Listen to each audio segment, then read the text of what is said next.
Oh baik, Bismillahirrahmanirrahim. Assalamualaikum warahmatullahi wabarakatuh. Bersama saya Fibrian, mahasiswa Teknik Geologi Universitas Sarwoyo. Di sini saya akan memaparkan mengenai materi geodinamika pantai. Dalam materi geodinamika pantai ini, saya akan memaparkan mengenai morfologi pantai yang dipengaruhi oleh arus dari laut.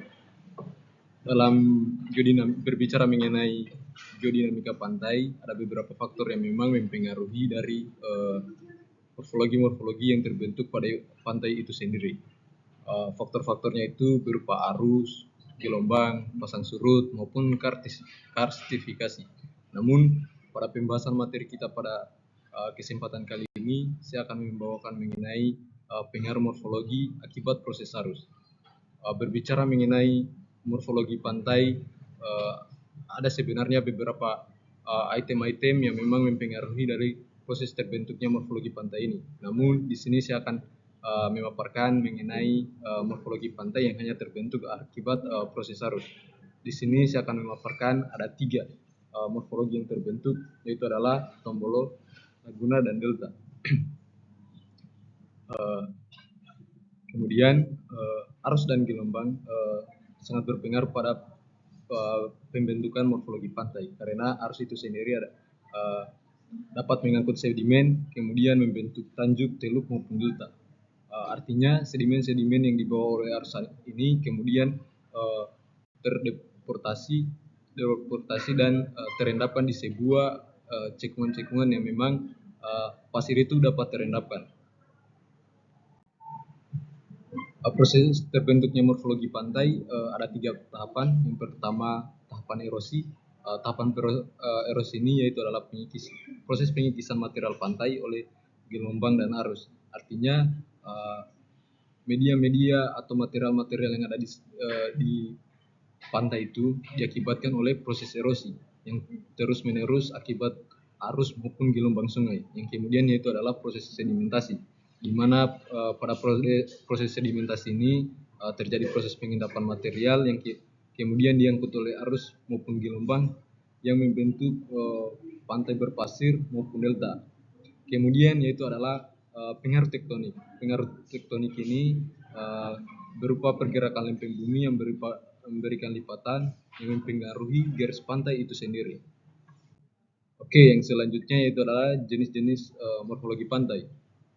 Seperti apa yang saya bahas di awal tadi, bahwasannya jenis-jenis morfologi pantai yang saya angkat yaitu adalah berupa tombolo, laguna maupun delta.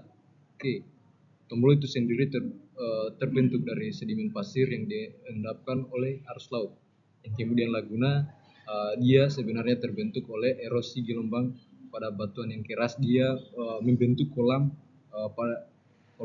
sehingga di dalamnya terdapat air yang terperangkap terpisahkan dari lautan. Yang kemudian delta yaitu adalah endapan sedimen di muara yang kemudian membentuk seperti kipas. Oke, pada pembahasan pertama ini itu adalah mengenai tombolo. Tombolo adalah bentukan lahan yang terbentuk dari tumpukan endapan pasir, ombak, arus laut, dan angin yang menghubungkan antara kedua pulau yang sebelumnya terpisah. Tombolo ini biasanya berada di wilayah laut dangkal dengan arus yang tenang. Kemudian laguna. Laguna itu sendiri adalah danau air asin yang terpisah dari perairan yang lebih besar oleh bentang alam yang sempit. Dia dipisahkan seperti terumbu karang, Pulau Penghalang, kemudian Semenanjung Penghalang atau Tanah Genting. Laguna ini sering disebut sebagai muara, selat atau teluk bahkan danau.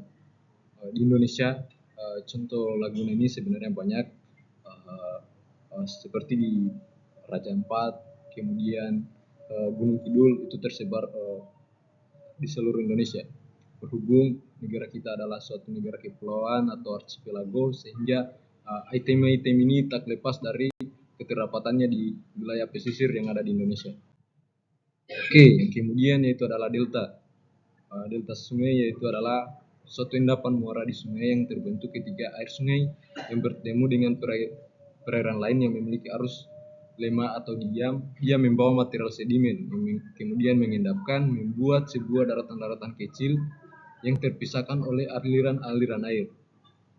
Di Indonesia sendiri, delta yang paling terkenal itu adalah delta Sungai Mahakam yang berada di Pulau Kalimantan.